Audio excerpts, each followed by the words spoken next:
Uni Eropa menyatakan mereka sepakat untuk melanjutkan dan meningkatkan dukungan militer mereka ke Ukraina. Tidak hanya itu, Uni Eropa kini juga tengah mempelajari paket sanksi baru yang ditujukan kepada individu Rusia dan sektor tertentu dari ekonomi Rusia. Mereka dinilai sebagai pihak-pihak yang bertanggung jawab atas perang di Ukraina. Vice President Uni Eropa, Josep Borrell, menerangkan pihaknya telah melakukan pertemuan di tingkat menteri khusus di New York.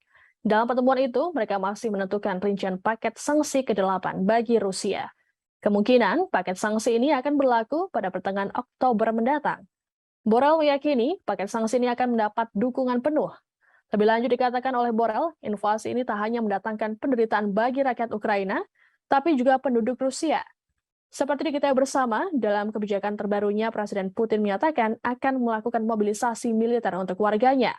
Mobilisasi parsial ini disebutnya diperlukan untuk melindungi kedaulatan Rusia. Rusia dilaporkan membutuhkan 300.000 tentara cadangan.